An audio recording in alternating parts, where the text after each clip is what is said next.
Haleluya, puji Tuhan. Bersyukur terima kasih kepada Tuhan Yesus Kristus. Karena hanya oleh kasih kemurahannya kita boleh lagi ketemu dalam program rohani Calvary Ministry. Pada kesempatan ini saya ingin kita belajar dari firman Tuhan yang saya ambil dari Alkitab Perjanjian Lama yang terdapat di dalam 2 Tawari 16 ayat 9a. 2 Tawari 16 ayat 9a, demikian firman Tuhan. Karena mata Tuhan menjelajah seluruh bumi untuk melimpahkan kekuatannya kepada mereka yang bersungguh hati terhadap Dia. Saya ulangi, karena mata Tuhan menjelajah seluruh bumi untuk melimpahkan kekuatannya kepada mereka yang bersungguh hati terhadap Dia.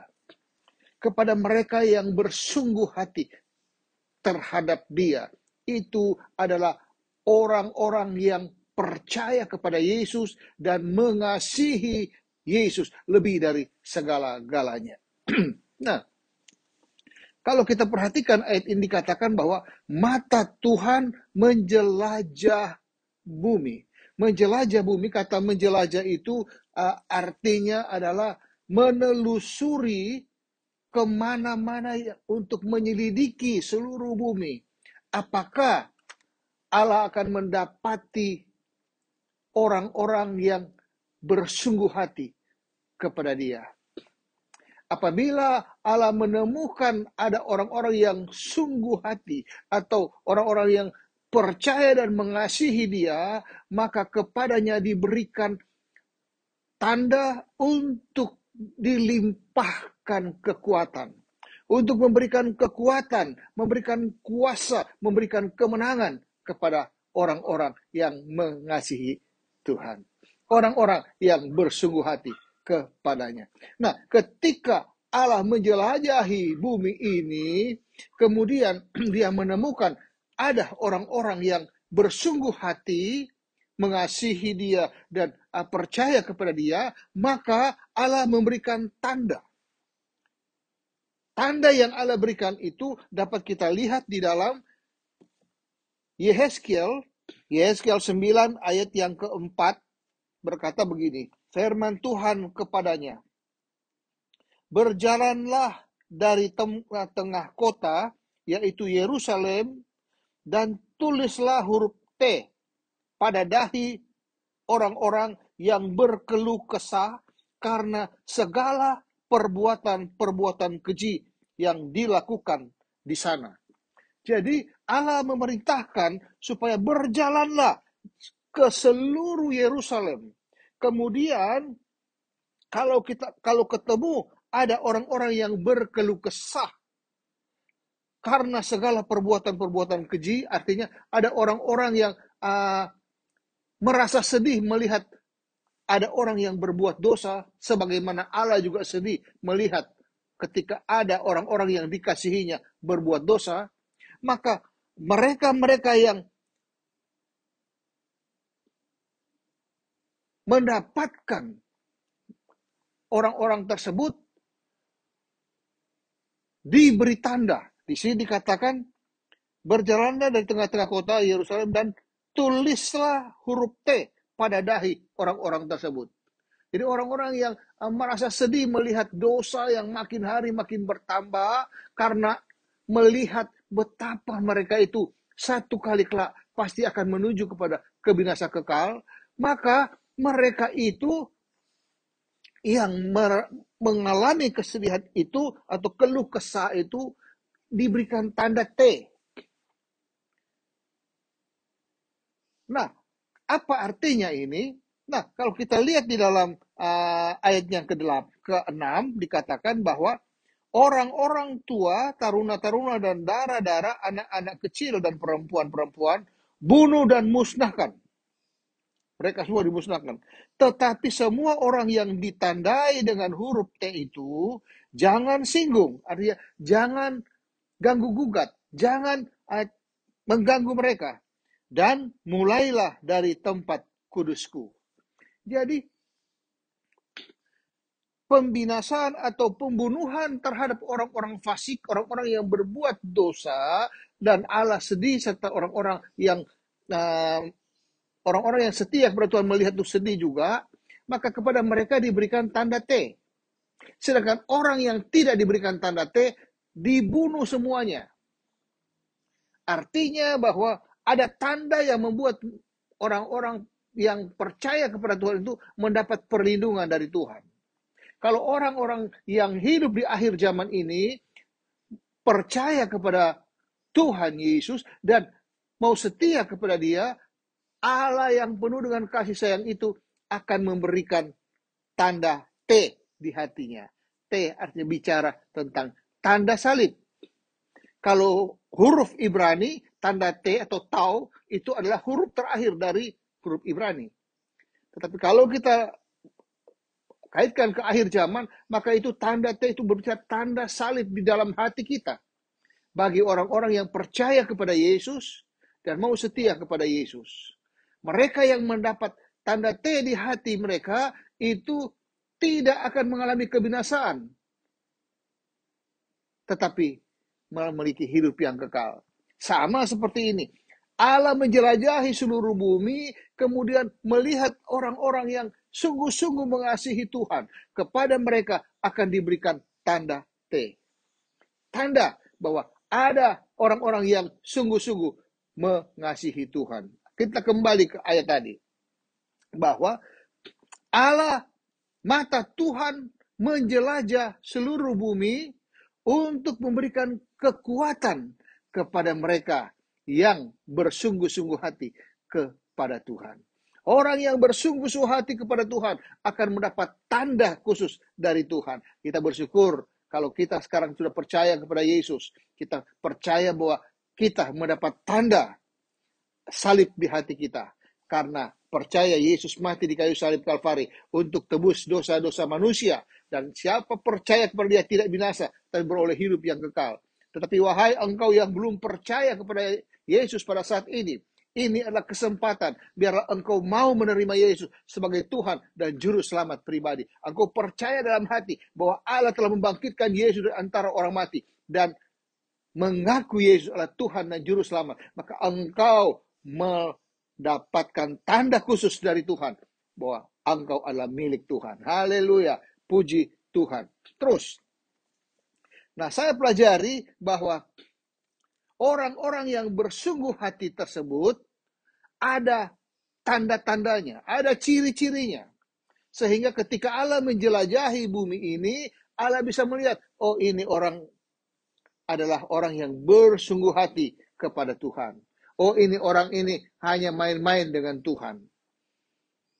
Ada tandanya, ada cirinya, dan Allah itu melihat ketika Dia menemukan ada orang-orang yang bersungguh hati kepadanya, kepada mereka yang sungguh-sungguh tersebut akan dicurahkan, dilimpahkan kekuatan. Suatu kekuatan itu berbicara tentang kuasa, kuasa untuk menang terhadap setiap pergumulan hidup, kuasa untuk memperoleh keberhasilan dalam kehidupan ini. Itu yang Allah mau curahkan kepada orang-orang yang bersungguh hati kepada Dia. Nah, saya pelajari bahwa ada 3 ciri atau 3 tanda orang yang bersungguh-sungguh hati kepada Tuhan. Orang yang bersungguh-sungguh hati kepada Tuhan, pertama adalah orang yang mau menerima pengajaran dan nasihat dari Tuhan. Mau menerima pengajaran dan nasihat untuk petunjuk dari Tuhan. Untuk itu, saya ajak kita buka Alkitab kita yang terdapat di dalam Mazmur. Mazmur pasal 32, Mazmur 32 ayat yang ke-8. Mazmur 32 ayat 8 berkata begini. Aku hendak mengajar dan menunjukkan kepadamu jalan yang harus kau tempuh. Aku hendak memberi nasihat, mataku tertuju kepadamu.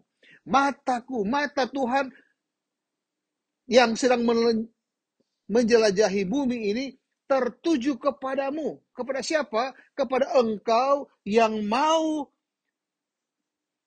diajar oleh Tuhan supaya engkau mendapat petunjuk jalan-jalan yang harus engkau tempuh. Jadi poin pertama ini adalah orang yang memiliki hati yang bersungguh-sungguh kepada Tuhan adalah orang-orang yang mau menerima pengajaran dari Tuhan. Mau menerima nasihat-nasihat, petunjuk-petunjuk firman Tuhan. Dan orang yang mau menerima firman Tuhan, kemudian dia mau menghayati firman Tuhan itu dengan merenungkan firman Tuhan siang dan malam, Alkitab katakan bahwa orang tersebut pasti berhasil. Kenapa dia pasti berhasil? Karena kepadanya diberikan jalan-jalan yang benar yang harus dia tempuh. Bahwa jalan yang dia tempuh itu diterangi oleh firman Tuhan. Alkitab katakan adalah firman Tuhan itu adalah pelita bagiku dan jalan terang bagi jalanku. Jadi kalau kita berjalan di tengah dunia yang penuh dengan kegelapan dosa ini dan mendapat terang dari firman Tuhan, kita tahu mana jebakan-jebakan yang dipasang oleh si iblis. Pada saat kita sedang menjalankan kehidupan kita sehari-hari, mungkin engkau sebagai seorang pebisnis, engkau tidak tahu ada jerat iblis di depan. Tetapi ketika engkau mau menerima pengajaran dari Tuhan, mau menerima petunjuk dari Tuhan, mau menerima nasihat dari Tuhan, maka terang itu akan datang dan menerangi jalanmu, sehingga engkau tahu ada jebakan-jebakan di depan yang dapat membuat engkau gagal dan jatuh. Puji Tuhan, luar biasa. Kalau engkau sedang menjadi seorang yang mungkin ibu rumah tangga, ketika ada terang firman Tuhan datang menerangi jalan hidupmu, engkau tahu mana yang menjadi kebenaran yang harus engkau tempuh, sehingga engkau tidak terjerat dengan segala macam cobaan-cobaan yang dilepaskan oleh si iblis, bagaikan anak panah untuk menjatuhkan kita, anak-anak Tuhan, di akhir zaman ini. Jadi poin pertama ini sangat penting bagi kita, supaya kita betul-betul mau menerima pengajaran dan nasihat-nasihat atau petunjuk-petunjuk dari firman Tuhan. Pemazmur 25, pemazmur berkata dalam Mazmur 25, Mazmur 25 ayatnya yang keempat berkata begini, beritahukanlah jalan-jalanmu kepadaku ya Tuhan, tunjukkanlah itu kepadaku. Ini satu permohonan yang ampuh, permohonan yang mantap dari seorang pemazmur. Dia katakan, Tuhan, tunjukkanlah, beritahukanlah kepadaku jalan-jalanmu yang aku harus tempuh. Tunjukkan itu kepadaku supaya aku tidak tersesat. Maka kalau kita ada di dalam suatu kerinduan, mau diajarkan, mau diberikan petunjuk kepada firman Tuhan supaya kita tahu jalan-jalan yang benar, maka kita pasti akan dipimpin oleh firman Tuhan itu sendiri.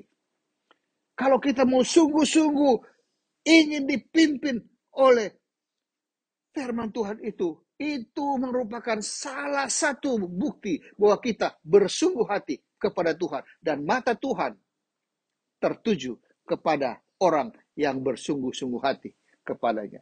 Apalagi kalau kita bukan saja mau dipimpin kepada jalan-jalan kebenaran tersebut, kita mau tunduk kepada jalan-jalan atau perintah-perintah firman Tuhan, dan bahkan dari itu kita mau bergaul dengan firman Tuhan itu sendiri. Maka percayalah, itu adalah bukti engkau sungguh-sungguh terhadap Tuhan. Dan ketika engkau sungguh-sungguh kepada Tuhan, maka mata Tuhan yang sedang menjelajahi bumi ini, dia akan melihat engkau, lalu dia melimpahkan kekuatannya. Dia curahkan kekuatan baru, sehingga engkau memiliki kemenangan terhadap setiap persoalan-persoalan hidup ini. Engkau memberikan kemenangan, engkau mendapat kemenangan yang diberikan oleh Tuhan melalui apa yang engkau alami. Haleluya, puji Tuhan. Jadi kalau mau mendapat kekuatan baru dari Tuhan, mau mendapat kemenangan dari Tuhan, mau mengalami pertolongan Tuhan, dan akhirnya menikmati berkat-berkat Tuhan, mari bersungguh hati kepada Tuhan. Bersungguh hati kepada Tuhan adalah poin pertama. Kita harus mau menerima, diajar oleh firman Tuhan, mau menerima pengajaran dari firman Tuhan, mau menerima petunjuk-petunjuk, nasihat-nasihat dari firman Tuhan. Haleluya, puji Tuhan. Poin yang kedua adalah tanda atau ciri orang yang bersungguh-sungguh terhadap Tuhan adalah orang tersebut takut akan Tuhan. Takut akan Tuhan, kalau kita lihat di dalam Mazmur 33. Mazmur 33 ayat 18 berkata begini.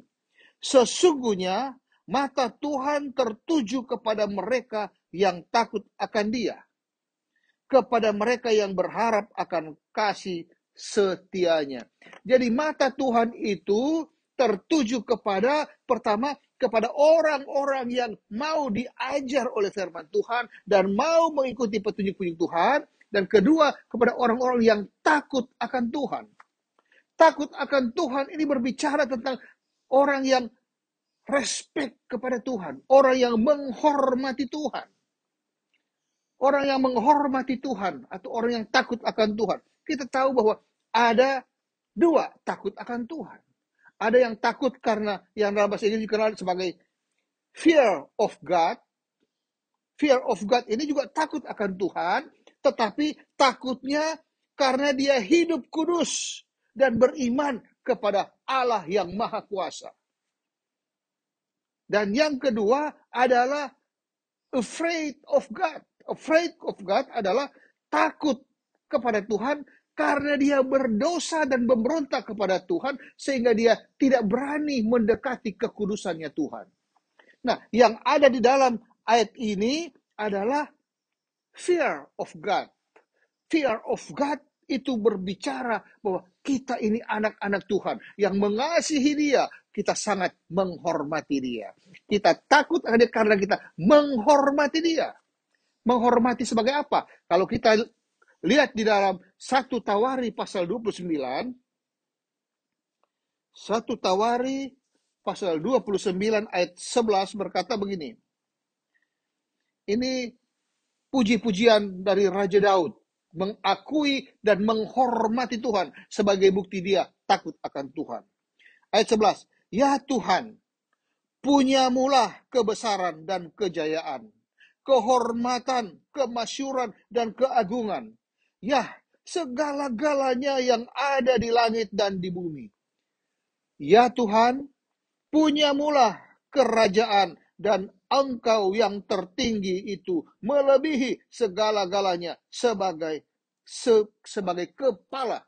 Jadi diakui bahwa Tuhan yang paling tinggi, bahwa Tuhan itu yang punya segala-galanya. Dia punya kebesaran, dia punya kejayaan, dia punya kehormatan, kemasyuran, dan keagungan. Ketika kita mengakui itu, apalagi pada saat kita berada di dalam hadirat Tuhan, kita mulai mengagungkan keagungan Tuhan, kebesaran Tuhan, kebesaran namanya, kekuatannya, dan wajahnya kita cari untuk dapat bersekutu dengan dia. Maka di sanalah mata Tuhan menjelajah seluruh bumi dan dia melihat engkau adalah anak Tuhan yang takut akan dia. Kepadamulah akan dilimpahkan segala kekuatan, segala kemenangan, segala pertolongan, bahkan segala berkat-berkat dari Tuhan. Ini janji Tuhan. Dan puji Tuhan, kalau kita sekarang menikmati akan janji-janji tersebut. Karena Allah yang berjanji adalah Allah yang setia. Dia tidak akan meninggalkan kita. Dia tidak akan melupakan janji-janjinya. Karena kasih Tuhan itu baik dan ajaib buat kita. Memang kalau kita pelajari firman Tuhan, maka iman yang mengakui, mengagungkan Tuhan itu tidak dapat dipisahkan dengan pengharapan. Pengharapan dan iman itu adalah alkitabiah yang saling berkait.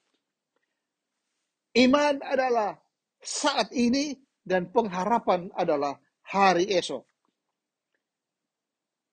Nah, kita mendapat pengharapan bahwa pertolongan Tuhan, kekuatan baru yang Tuhan limpahkan kepada kita, bahkan berkat-berkat yang Tuhan limpahkan kepada kita, itu adalah konsekuensi dari hati kita yang bersungguh-sungguh kepadanya. Dan itu kita percaya. Lalu kita berharap akan berkat Tuhan tersebut. Di dalam Roma pasal 18, Roma pasal 18, Roma pasal 15, sorry, 18. 15, Roma 15, ayatnya yang ke-13. Roma 15 ayat 13 berkata, semoga Allah, sumber pengharapan, memenuhi kamu dengan segala sukacita dan damai sejahtera dalam iman kamu, supaya oleh kekuatan Roh Kudus kamu berlimpah-limpah dalam pengharapan. Ada suatu keinginan dari Tuhan supaya kita berlimpah-limpah dalam pengharapan. Pengharapan yang bersumber dari Tuhan, yaitu Tuhan yang kita imani. Supaya apa? Supaya kita memiliki suatu kelimpahan di dalam sukacita dan damai sejahtera. Ketika kita mengakui, bahkan percaya sungguh bahwa Allah kita adalah Allah yang maha kuasa, Allah yang luar biasa, Allah yang sanggup mengadakan dan tidak ada menjadi ada oleh firman-Nya, maka ketika itu kita punya pengharapan bahwa Dialah yang akan memenuhi segala janji-janjinya, akan melimpahkan kekuatan baru kepada kita. Maka tenanglah kita, punya yang namanya damai sejahtera dan sukacita. Haleluya, puji Tuhan. Dan memang iman, firman Tuhan, iman adalah dasar dari segala sesuatu yang kita harapkan. Kita mengharapkan apa? Dasarnya adalah iman. Percaya bahwa Allah ada dan percaya bahwa Allah sanggup menolong kita. Haleluya, puji Tuhan. Kita melangkah ke poin yang ketiga. Poin pertama tadi, orang yang sungguh-sungguh hati kepada Tuhan adalah orang-orang yang mau menerima pengajaran dari Tuhan, dari petunjuk-petunjuk dari firman Tuhan. Dan kedua, orang yang bersungguh-sungguh hati terhadap Tuhan adalah orang-orang yang takut akan Tuhan, menghormati Tuhan. Dia adalah segala-galanya dalam hidup kita. Dan yang ketiga saya ambil dari Mazmur pasal 34. Mazmur 34. Ya, Mazmur 34 ayatnya yang ke-16. Mazmur 34 ayat 16 berkata, mata Tuhan tertuju kepada orang-orang benar. Mata Tuhan tertuju kepada orang-orang benar dan telinganya kepada teriak mereka minta tolong. Jadi mata Tuhan yang menjelajahi bumi, selain dia melihat ada orang-orang yang mau menerima pengajaran dari firman Tuhan, ada orang-orang yang takut akan Tuhan, tapi dia juga melihat ada orang-orang benar, orang-orang yang mau hidup benar di hadirat Tuhan. Orang-orang yang mau hidup benar di hadapan Tuhan ini adalah orang-orang yang bersungguh hati kepada Tuhan. Bersungguh hati kepada Tuhan, karena apa? Karena dia melihat, dia mengalami bahwa apa yang dia alami sama dosa itu diampuni oleh Tuhan. Alkitab katakan, semua manusia telah berbuat dosa. Tidak ada terkecuali. Semua telah berbuat dosa dan hilang kemuliaan daripada Allah. Tetapi Allah yang Maha Kasih, dia mengaruniakan kepada kita keselamatan. Di dalam Roma pasal 3, Roma 3 ayat 23 dan 24 berkata, karena semua orang telah berbuat dosa dan telah kehilangan kemuliaan Allah. Dan oleh kasih karunia telah dibenarkan dengan cuma-cuma karena penebusan dalam Kristus Yesus. Dibenarkan dengan cuma-cuma. Ketika kita datang kepada Tuhan, kita akui bahwa dia telah mati di kayu salib, tebus dosa-dosa kita. Maka Roh Kudus dan firman Allah akan menjamah engkau. Dan dia membuat engkau menjadi lahir baru. Menjadi ciptaan baru. Dibenarkan cuma-cuma karena karya Yesus di kayu salib Kalvari. Sebab itu, saat ini percayalah kepada Yesus. Haleluya, puji Tuhan. Jadi kalau kita lihat bahwa orang yang benar atau mau hidup benar di hadapan Tuhan adalah orang-orang yang telah mengalami pengampunan dosa. Karena percaya bahwa Yesus mati di kayu salib, tebus dosa-dosa mereka. Ayat 4 berkata, ayat 4 di Mazmur 34, muliakanlah Tuhan bersama-sama dengan aku. Marilah kita bersama-sama memasyurkan namanya. Orang yang mau hidup benar di hadapan Tuhan adalah orang yang mau memuliakan nama Tuhan dan mau memasyurkan nama Tuhan.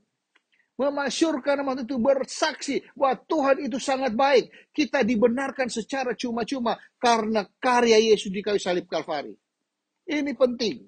Panggilan kita ada panggilan untuk kabar baik, untuk sampaikan, kabarkan kabar baik itu. Bahwa ada Yesus, Sang Juru Selamat, yang mengampuni dosa kita. Secara cuma-cuma dia membenarkan kita. Kenapa? Karena dia adalah Allah yang menjelma menjadi manusia. Yesus adalah Allah yang menjelma manusia, penuh dengan kasih karunia dan penuh dengan kebenaran. Dialah yang mau rela serahkan nyawanya di kayu salib Kalvari. Dan orang yang percaya kepada dia tidak binasa, tapi beroleh hidup yang kekal di sorga kekal selama-lamanya. Ayat 5. Aku telah mencari Tuhan, lalu ia menjawab aku dan melepaskan aku dari segala kegentaran.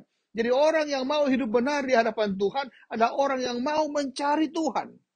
Mau datang di hadirat Tuhan, mencari wajah Tuhan, bersekutu dengan Tuhan. Maka di saat itu, Allah melimpahkan kekuatannya kepada kita, dan ayat dikatakan, dia melepaskan aku dari segala kegentaran. Allah yang maha kuasa itu, dia melepaskan kita dari segala kegentaran, dari segala kekhawatiran, segala ketakutan. Dan pada saat ini, apakah engkau sedang mengalami kekhawatiran? Engkau mengalami ketakutan? Mungkin ada sakit penyakit yang terganggu dalam tubuhmu, yang mau membayang-bayangi kepada maut, sehingga engkau rasanya hidup penuh dengan kekhawatiran? Atau mungkin usahamu yang sedang berada di ujung tanduk, sehingga engkau dibayang-bayangi oleh ketakutan bahwa bisnis ini akan runtuh dan sebagainya? Mari, cari Tuhan, cari wajahnya, maka dia akan curahkan kekuatan baru ketika kita dengan bersungguh-sungguh hati mau percaya kepada dia, mau mengasihi dia, dan dia melepaskan aku dari segala kegentaran atau segala ketakutan dan kekhawatiran. Haleluya, puji Tuhan. Jadi begitulah kita ketika kita memiliki hati yang bersungguh-sungguh kepada Tuhan. Di sanalah Allah melihat kita, ditandai kita sebagai tanda miliknya dengan tanda salib. Di hati kita, dia lihat, inilah umatku, inilah anak-anakku, inilah yang aku kasihi mereka, dan mereka benar-benar mau sungguh-sungguh terhadap aku. Jadi kalau saat ini engkau masih suka main-main dengan Tuhan, main-main dengan firman Tuhan, mari berubahlah. Sungguh-sungguhlah dengan Tuhan. Seriuslah dengan Tuhan. Prioritaskan Tuhan. Fokuslah hidupmu kepada Tuhan. Maka dia yang melihat dan menjelajahi engkau akan melimpahkan atau mencurahkan kekuatannya. Kuasanya dicurahkan. Kasihnya dicurahkan. Bahkan dia memberikan pertolongan tepat pada waktunya. Haleluya, puji Tuhan. Kalau engkau betul-betul mau menerima firman Tuhan ini, mari berjanjilah, Tuhan, saya mau bersungguh-sungguh mengikut engkau. Saya mau percaya dan mau setia kepada engkau. Mari Roh Kudus, mampukan saya. Mari Roh Kudus, tolong saya. Engkau ada dalam hidupku. Hanya engkau yang dapat menolong, menguatkan aku, memberikan pimpinan terhadap hidupku. Terpujilah nama Tuhan. Sekali Yesus, tetap Yesus.